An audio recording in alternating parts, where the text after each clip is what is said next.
אפשר להגיד שאני התגייסתי ללב אחד בעצם 5 שנים לפני שהארגון הזה הוקם. בשנת 2000, אינתיפאדה, אני גר במרכז ירושלים, מסביבנו פיגועים על ימין ועל שמאל, ויום אחד אנחנו שומעים פיצוץ ממש ליד הבית.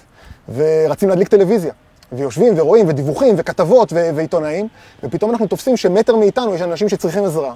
ואנחנו רואים טלוויזיה, והבנו עד כמה המצב הזה הוא בלתי נסבל.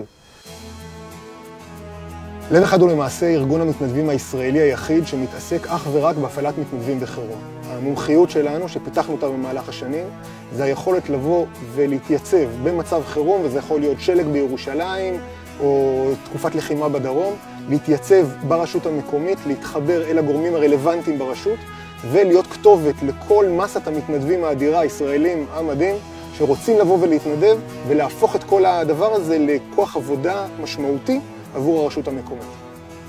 כשאני הולך לישון בלילה, במהלך מבצע צוק איתן, אחרי שביקרתי במהלך היום ב4 חמ"לים, פגשתי מאות מתנדבים, חבר'ה צעירים, עם חיוך על השפתיים, שחזרו מפעילות אצל משפחות חד-הוריות, אצל ילדים עם מוגבלות שכלית, אצל זקנים שאין להם חברה והם בודדים, הולך לישון עם לב רחב.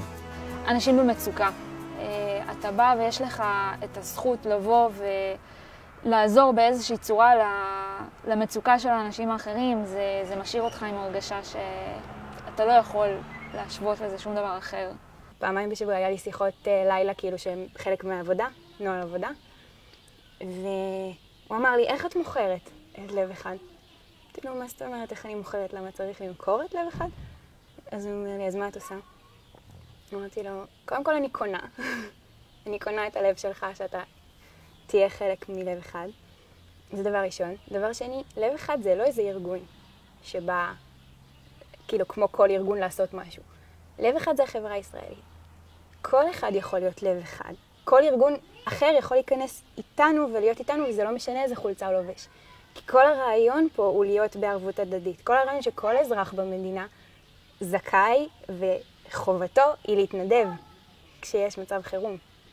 בכל מקום רואים כמה זרע וכמה זרע, ופה רע לנו ופה רע לנו, ופה אנשים לא טובים, ואתה פוגש את כל הטוב הזה. אני חושבת שזה מה שמחזיר אותי כל פעם מחדש. ההרגשה הזאת של לפגוש מחדש את הטוב שיש לנו בעם ובמדינה. זה נותן תקווה כל פעם לראות את זה.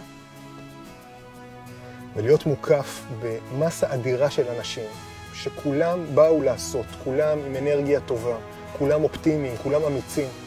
התחושה היא אדירה. אתה נמצא שם ואתה חווה את החברה שלך ואת העם שלך באמת ברגעים הכי יפים שלו.